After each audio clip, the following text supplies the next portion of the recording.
So I think we're ready to start. Okay, so today we're going to do quantifiers. But before this, I'm going to do a little review from the previous class. Okay, so I'm going to do 6.2 from the handout. Okay, so from handout 1, so we'll do a little warm-up.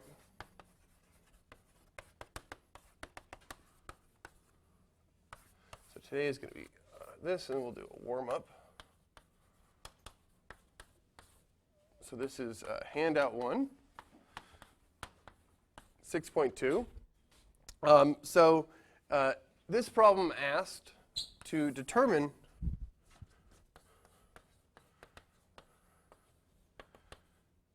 if these two propositions, this proposition, here what is it, P or, and there's Q and R and S, and the other proposition was P and Q or P and R or P and S. So determine if these two things are, let's put the and over here, are logically equivalent.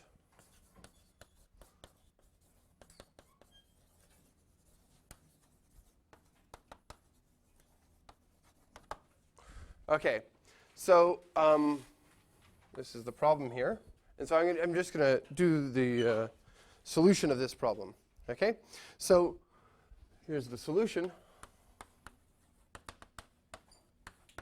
Okay, so what I'm going to do is I'm just going to use the distributive rule to break up the first proposition. So let's use the distributive property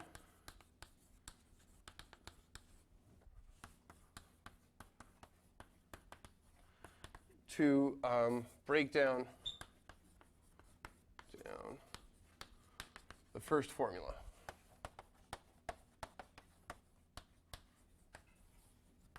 Okay, so this is P or Q and R and S. Okay, so before, at the end, we said that this thing was associative, right? So it doesn't really matter that the parentheses are here. So I could have written P and Q or R and S, right? That's another way I could have written this, right, because of the associative property. But I'm just going to write it like this so that I can, so it indicates kind of which way I'm going to distribute. So I'm going to distribute over the two propositions, right? Sorry, P and, because we're distributing over this and then we have or P and S like so. This is a P or, excuse me. Okay, so we're distributing this operation to this one and this one. Okay, it breaks down further. So this is P or Q and P or R. And, sorry, P, what am I doing here? And, oh, this is supposed to be an and here, huh? Oh, this is an or? What did I mess up here, guys? So P or Q and R. Oh, this is an or. This is a, sorry. This is an or, and this is an and here. Okay? And P or S. Okay. So this is the one proposition we have. And this one here looks exactly like that one, but everything's flipped. Okay? So now to distinguish, so we can already see that they don't look the same, right? This one and this one here, they look flipped, right? The ands and ors are flipped here. Okay, so we need to find values. So we're going to find truth values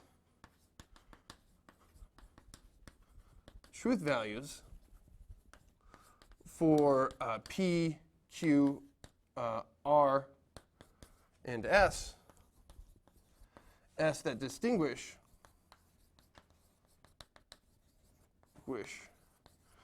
these propositions.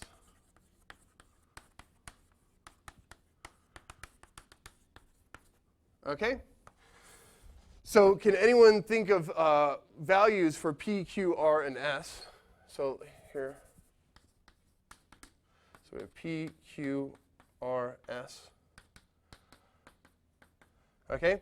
So notice that in both of these things here, right, they all involve a P, all these little pieces in between. Okay? In particular, if P is false here in the second proposition, right, then this whole thing is going to be false. Because once one of them is false in an AND, they're both, the whole thing is false. So that it would be, if P was false here, this would be false, false, false. Okay? On the other hand, this one here, right, we can make each one of these things true, right, if we were to set, while P still being false, if we set Q being true, since this is an OR, right, this whole thing will be true. And if R was true, this whole thing would be true. And if S was true, this whole thing would be true. And so we'd have true and true and true, which would make this whole thing true, while this one being false. So let's do that. So let's take this one to be false, and we'll take all these to be true. Right? In the second proposition, or in the second formula,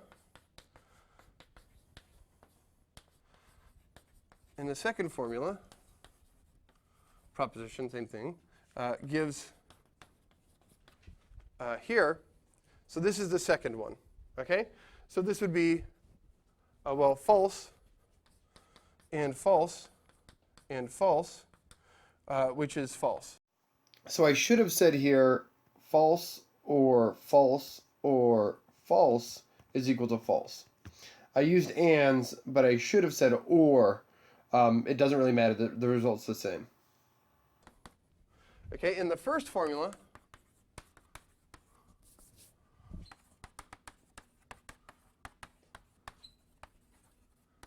we get, so here we get true and true and true, which is true. Okay? So because they differ on the same input for this choice of truth values, the propositions are different. Right?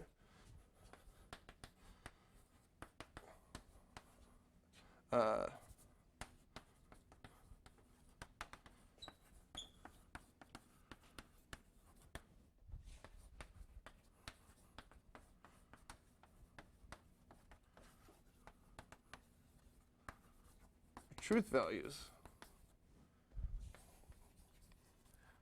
they are not logically equivalent. All right. All right? That makes sense? Okay, cool. So in this, what we were doing here is we did distributive property. So note that this is kind of, we were just using a distributive property. Right? So this,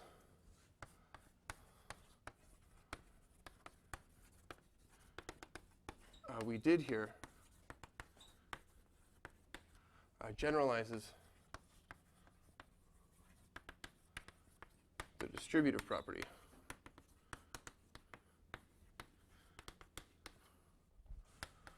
So this isn't a full proof, but you guys get the idea.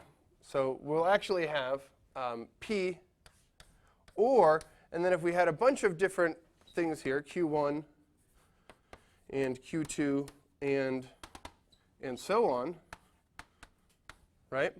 So this thing would become P or Q1 and P or Q2 and P or Qn. Okay, so this is a distributive property here.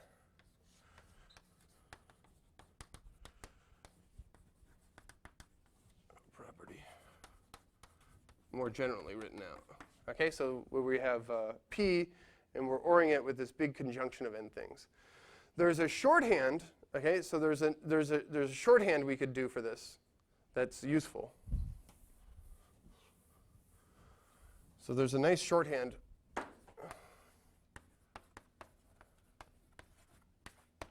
So if we write, so we have this big conjunction here.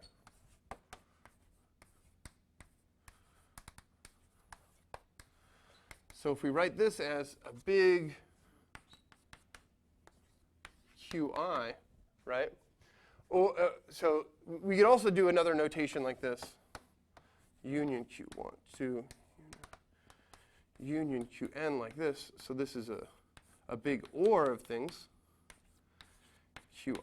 Okay, so these are kind of two shorthands. It's kind of like the summation notation that you've seen from calculus, right? But we could do this with ORs and ANDs, right? So, so using this, we can write the distributive properties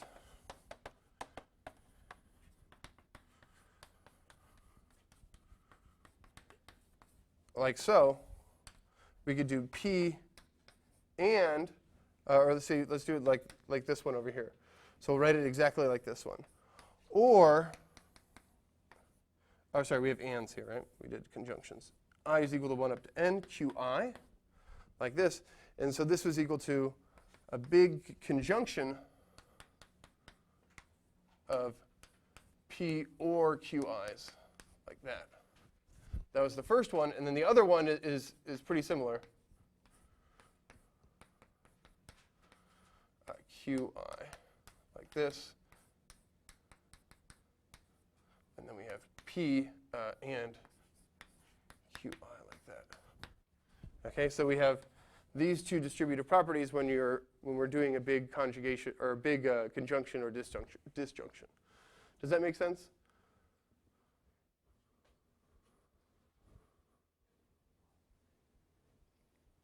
Okay.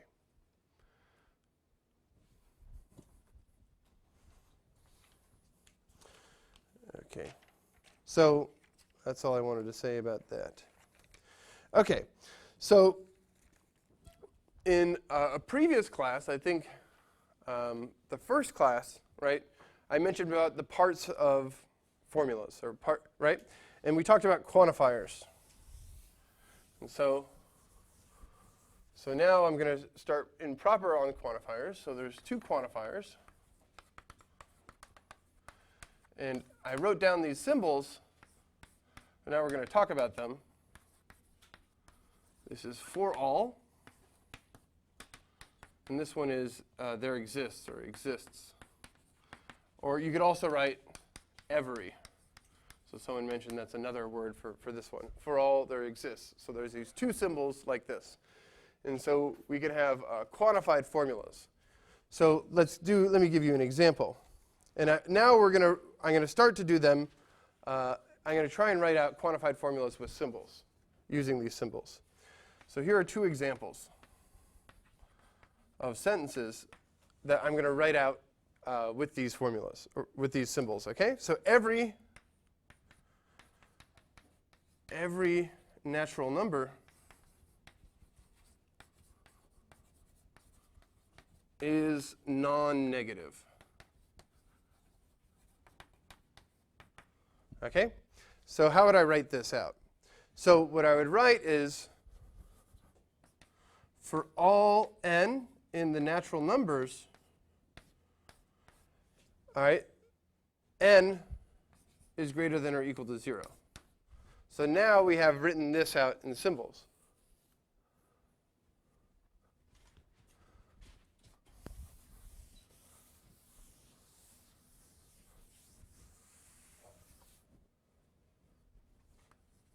Okay, so let's do another one. So there exists a negative integer.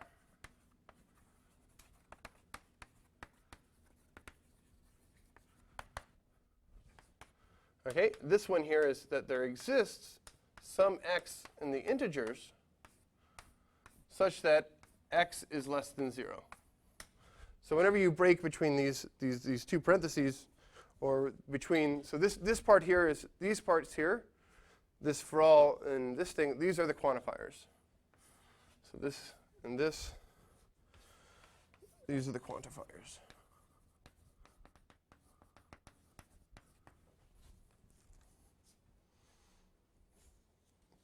Okay, so how do these things work? Okay, so the idea is, so So the definition of how they work is, so if P of x is a predicate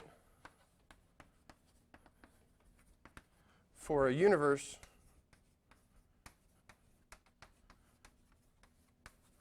then this formula for all x P of x, so let's write it like this.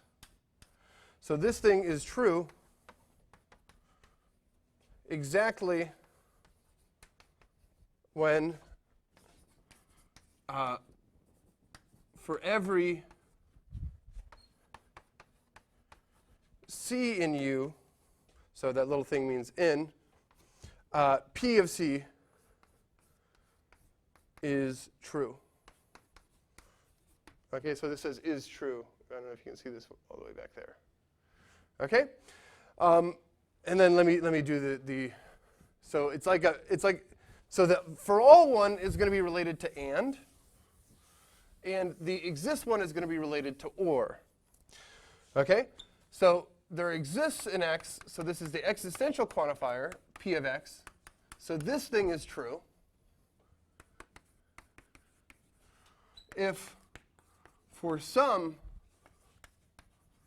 C in U, so did I put out, so let me say that. So for some C in U, P of C is true. Okay, so let me make some remarks here. Quick remark.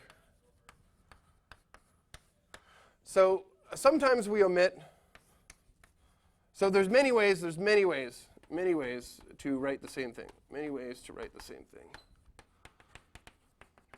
The same thing. Okay? So when the universe is understood, P of x, so this is the same thing as all of x, P of x, when the universe is understood from the context.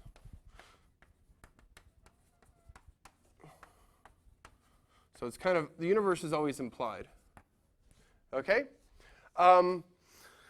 Okay, so there's other ways we could write this. Sometimes people write, for all x, P of x. So sometimes people write for all x, comma, P of x. Sometimes people write for all x, colon, P of x. Right? Sometimes people write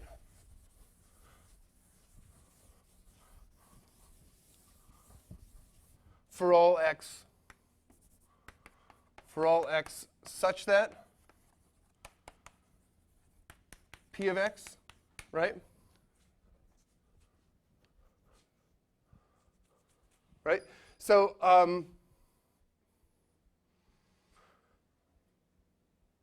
so that's there's just a bunch of different ways. I just wanted you to be aware of that. Okay. So let's do some examples, okay? So you guys can kind of see how this works, okay? So, and I'm going to, the example that I'm going to do is going to tell you how this is related to conjunction and disjunction. So, okay, so the idea, let me just write that again, is that this thing here is really a big and this thing here is really a big or. And I'll explain what I mean by this. So let's do an example. So another example. Okay? So here, right, if I look at the statement, for all n, an element of the natural numbers, n is greater than or equal to 0. So what this is saying is for every single natural number, it has to be bigger than or equal to 0. So what this is really the formula. 1 is greater than or equal to 0, and 2 is greater than or equal to 0, and 3 is greater than or equal to 0, and so on. So for this thing to be true, right, all of them need to be true. Right? Once one of them is false, the whole thing is false. Okay. Similarly, right, we could do something for the let's do another existential quantifier, right? Let's make these examples. Yeah. Why do we say n is greater than or equal to 0 if we don't include 0 in natural numbers? It doesn't matter, I guess. So it would be logically equivalent to say. So I said, so I wanted it to be. So I think I had another example here that said non-negative, and non-negative means greater than or equal to 0. So I was just really copying that thing. Yeah. So okay, yeah. And if we did do greater than 0, it would be logically equivalent, right? Yeah. Okay. So there exists an x in Z such that x is less than 0. So there exists a negative integer.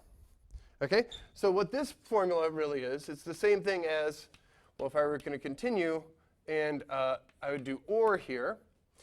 And so, okay, so it's saying that -2 is less than 0, or -1 is less than 0, or 0 is less than 0, or, and it would continue, or let's just continue this, or 1 is less than 0, or 2 is less than 0, and it continues.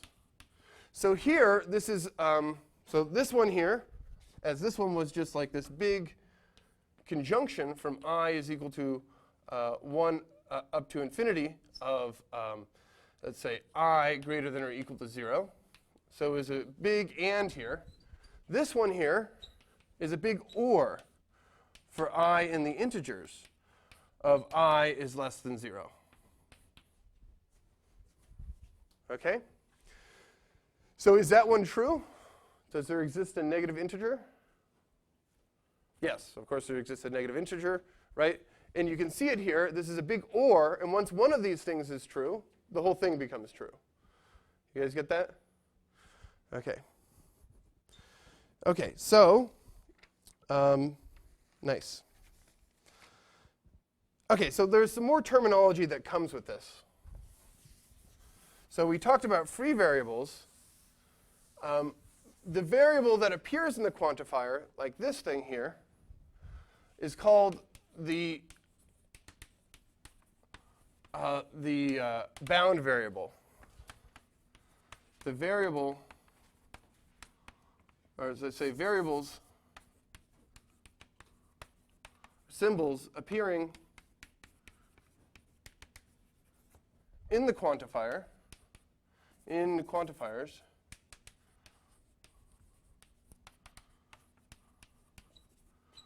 are called bound variables.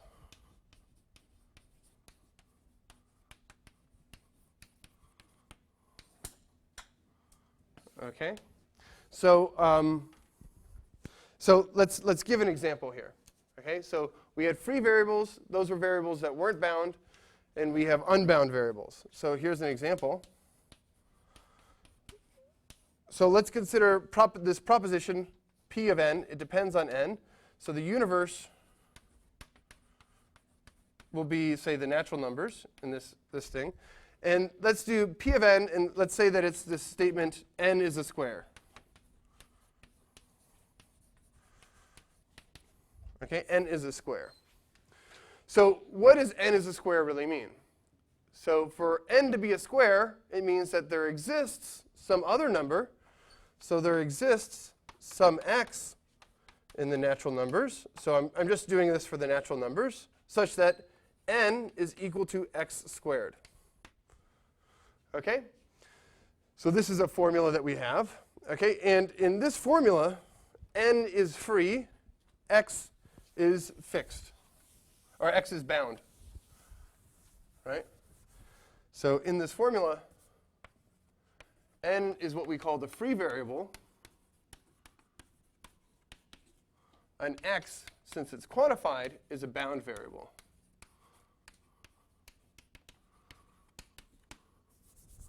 And it ranges over all the natural numbers. Does that make sense? Okay? Also note in this example here, there's no exists implicit, there's no exists here, right? in English, you don't see the exists. But it's baked into the sentence, right? So this thing, the book called this sometimes, so the example shows quantifiers can be hidden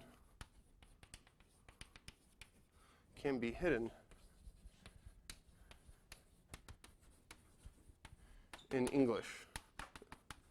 So the book calls them hidden quantifiers. Okay?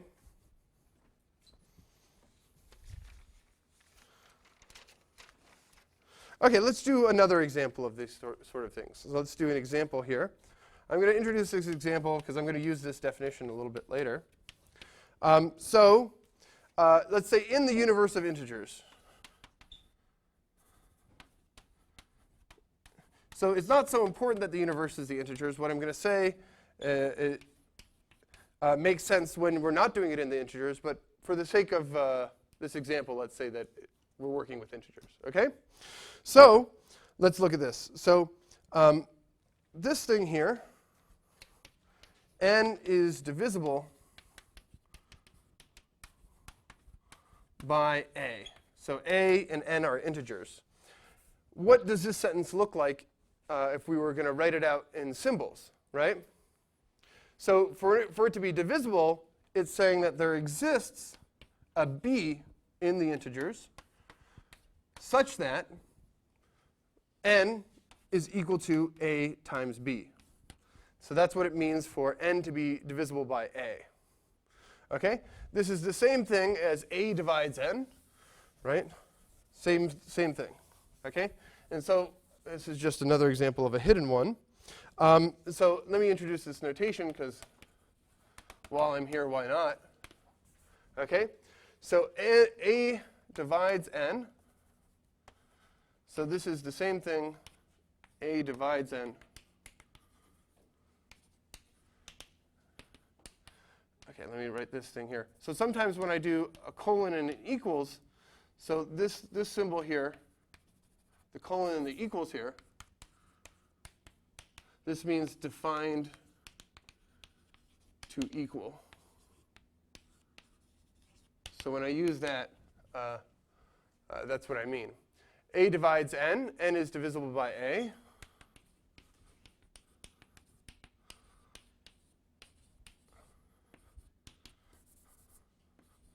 Okay? So, and it really means this thing, so that there exists a b such that n is equal to ab. Okay. So sometimes my n's start to look like h's, and I'm sorry about that. So if you ever are confused whether I'm talking about n's or h's, let me know. Okay. So, yeah. Okay, so we'll be using this in other statements. Okay. So that's all I wanted to say. There's an example. So let's talk about negation of quantifiers. Any questions so far? Yeah. Why is it there exists, why not for all? Specifically the square one. Like for all x in n. Yeah, so that would be saying that, okay, so yeah, so that would be saying for all x in the natural numbers, n is equal to x squared. So pick your favorite n. Give me a number. Pick a card, any card. 64.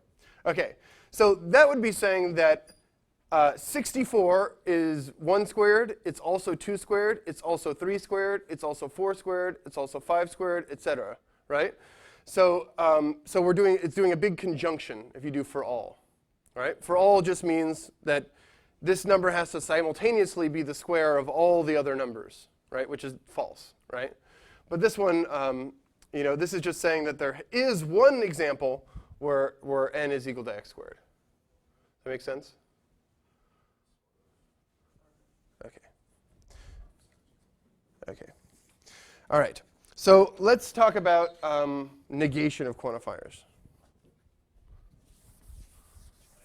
Yeah. Is there any significance in the way that you wrote the notation for a divided by n? Like, is that supposed to be straight down? Is that a fact? It's a straight down. It's not a backslash. So this is a straight down thing. So yeah, so it doesn't look like a divide, right? It's not supposed to be, I mean, it is a divide, but like it's not like supposed to be a fraction, right? It's not a fraction. Okay, it's a divides n. Okay? All right. Okay. So where were we? Oh, negation of quantifiers. Negation of quantified formulas. So negation. Okay. So let me just give you the rules. The rules follow from De Morgan's laws. So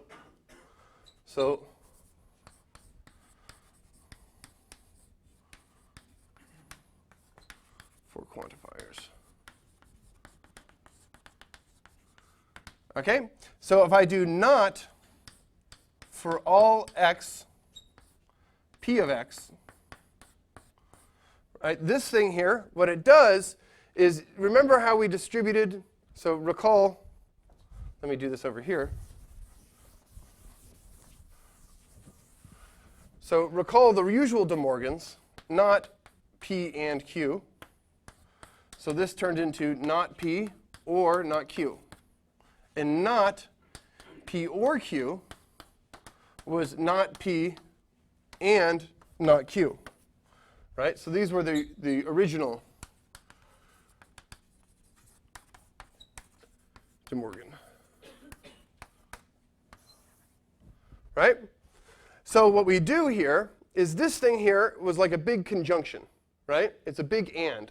So what we do is we flip it not p of x. Okay? Similarly here.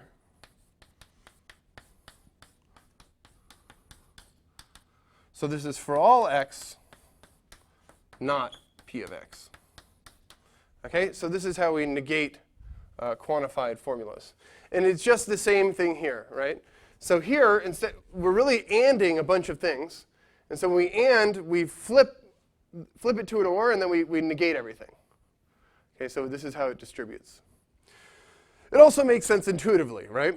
If this thing is not going to be true for all of them, there should be one of them that's not true, right? And that's what this is saying. There exists something where that thing's not true.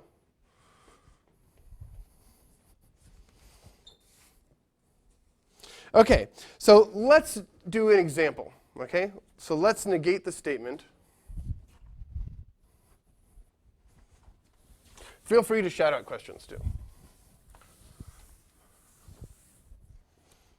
Okay. The bottom one says if there exists one that is not true. So this one here, this statement here, Yes. so it's saying not there exists an x such that p of x. Okay? So it's not different. So I guess it's saying there does not exist an x such that p of x. And that means for all x, we need to have not p of x. Okay. Right? Okay. So let's do example. Let's do an example. Let's negate the statement. Let's negate the following statement in English. Every integer is negative. Okay? So let's do it symbolically, right? Symbolically,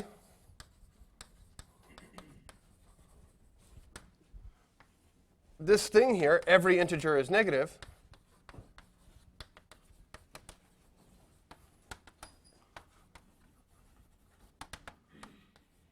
So this thing is saying that for every x an element of z, x is less than 0. Okay? And if we were going to do not that, okay, not that, so not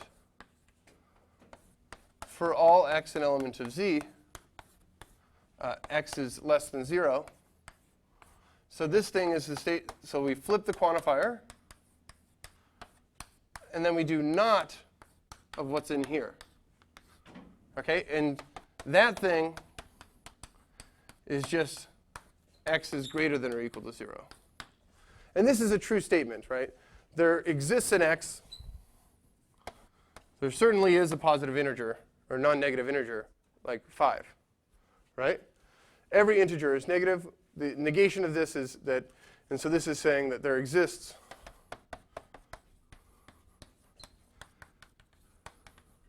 a non-negative integer. There exists an integer, and that integer is non-negative. Okay. Okay. Let's do another example.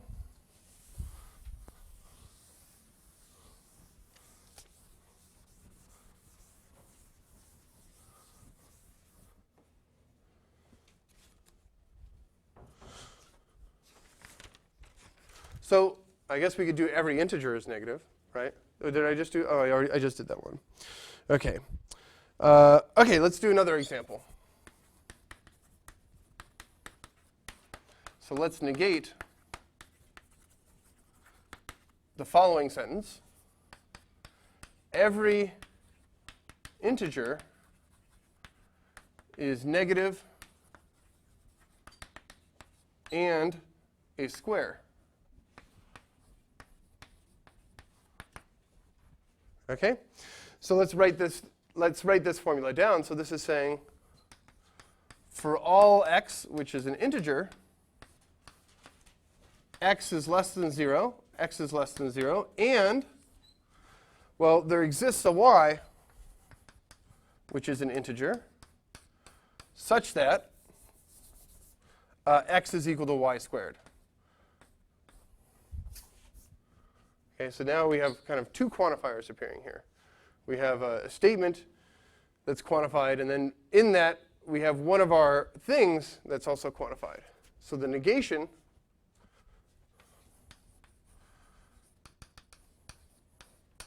so let's do not this thing. So not for all x and elements of integers,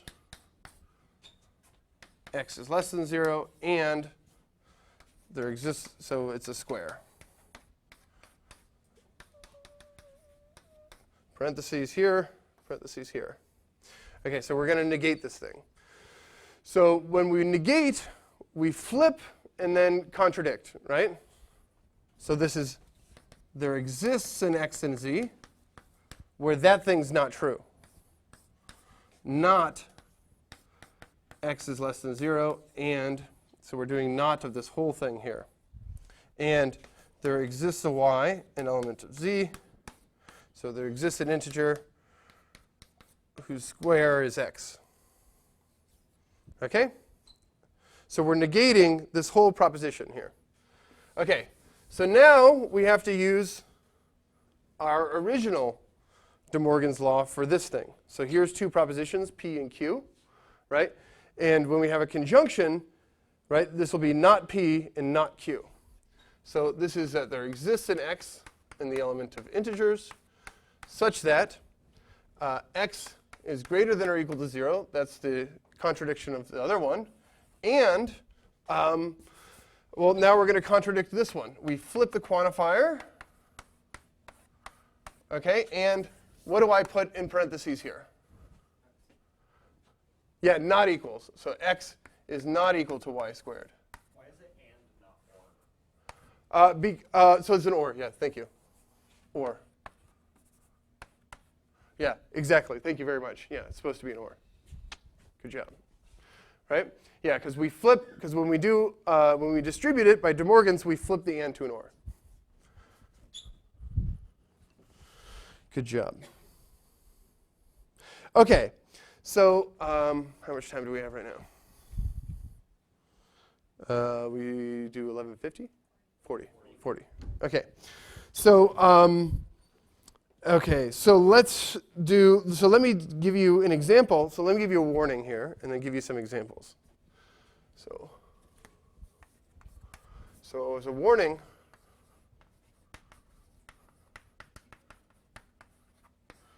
the order in which quantifiers appear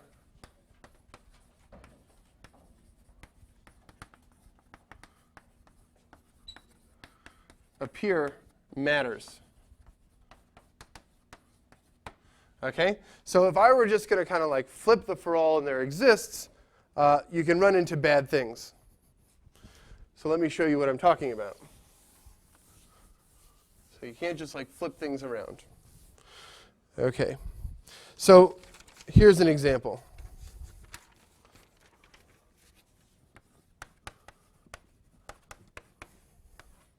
Okay, so let's take a very simple statement here.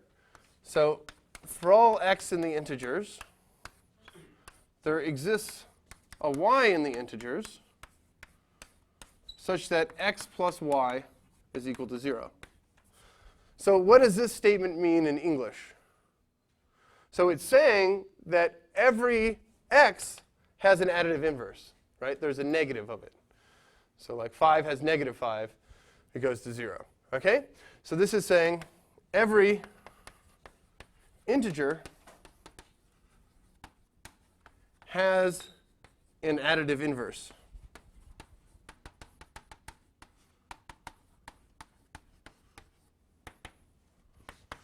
Okay? If we flip the quantifiers, we get something completely different.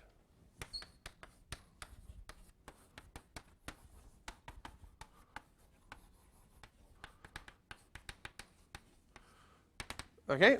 Let's flip them. So let's do there exists a y in z such that for all x in z, x plus y is equal to 0. Okay? So what does this statement say in English? That every x has the same additive inverse. Yeah, that every x has the same additive inverse. So there's some magical y that's the additive inverse for every guy. That's just nonsense, right? So this is saying every x has the same additive inverse.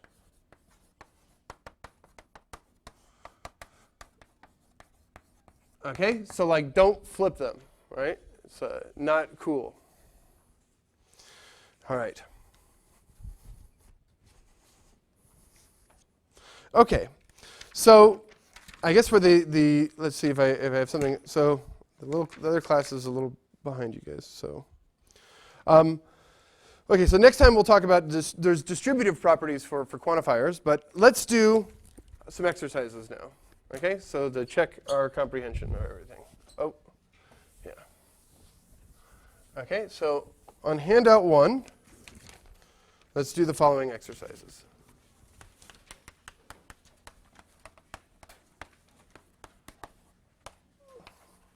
So we're going to do 8.1, 8.2, and 8.3. So this is quantified propositions.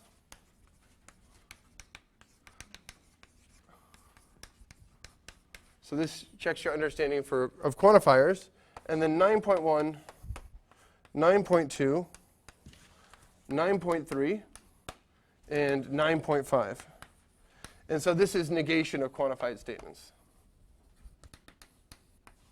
Of quantified statements. Okay, so